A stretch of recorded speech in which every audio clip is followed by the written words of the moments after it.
Sapeurs-pompiers du Tarn, personnel administratif et technique. Le Tarn reste un département aujourd'hui relativement épargné par l'épidémie de Covid-19, même s'il déplore 14 décès. Nous intervenons moins à ce titre que les 10 voisins de l'Aude, l'Hérault ou la Haute-Garonne. Nous avons néanmoins accompli plus de 150 transports de victimes atteintes ou suspectées d'être atteintes du Covid, auxquels s'ajoutent de nombreux transports effectués aussi par les ambulanciers privés.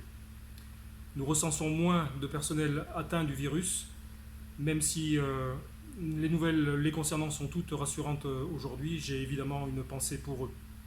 Ce résultat est sans doute lié au niveau de protection que nous avons souhaité sur intervention pour les intervenants du SDIS, sans doute aussi lié à la discipline individuelle et collective dont vous faites tous preuve dans l'application des règles relatives au confinement ou au suivi des mesures barrières.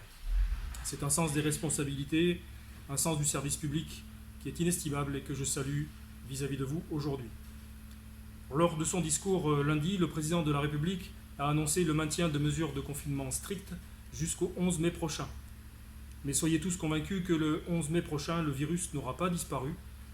Nous ne pourrons sans doute pas parler de déconfinement total. Ce sera simplement le début d'une nouvelle phase de gestion de la crise.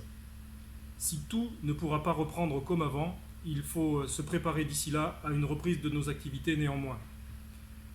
Ça passera premièrement par le suivi de l'activité opérationnelle au quotidien, ce que nous faisons évidemment tous les jours depuis le début de la crise, mais suivi qui permettra peut-être de traduire le reflet d'une reprise de l'activité économique et d'une reprise de l'activité de nos entreprises.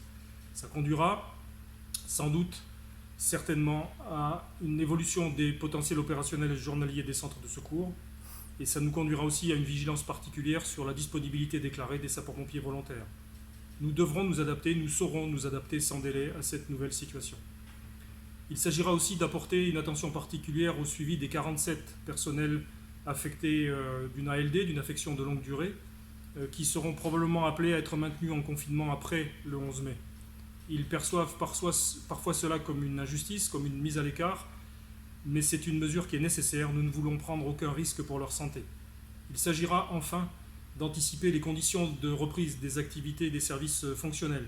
Je pense à la formation, je pense à la logistique, je pense aux services administratifs, qui passera par le retour, notamment à l'état-major, d'une majorité de personnel, mais qui s'accompagnera nécessairement aussi du maintien des mesures barrières. J'ai d'ores et déjà demandé au chef de groupement de travailler sur les conditions de cette reprise.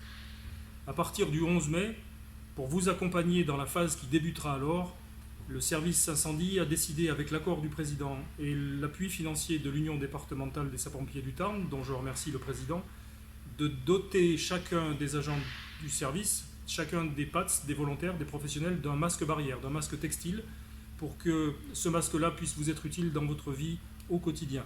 La commande a été confirmée, nous en attendons livraison dans les prochaines semaines.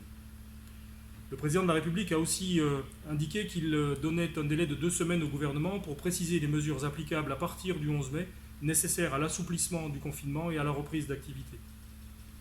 Même si le SDIS a déjà commencé à travailler sur l'après-11 mai, ces directives seront à prendre en compte et je ne peux donc être plus précis aujourd'hui sur la façon dont nous procéderons. En attendant, et même si le confinement, je le sais, est parfois difficile à vivre au sein de vos familles, au sein de votre vie privée, comme il l'est parfois au sein des casernes, je remercie chacun pour son engagement. Je vous souhaite bon courage à tous et à vos proches. Prenez soin de vous et tenons bon.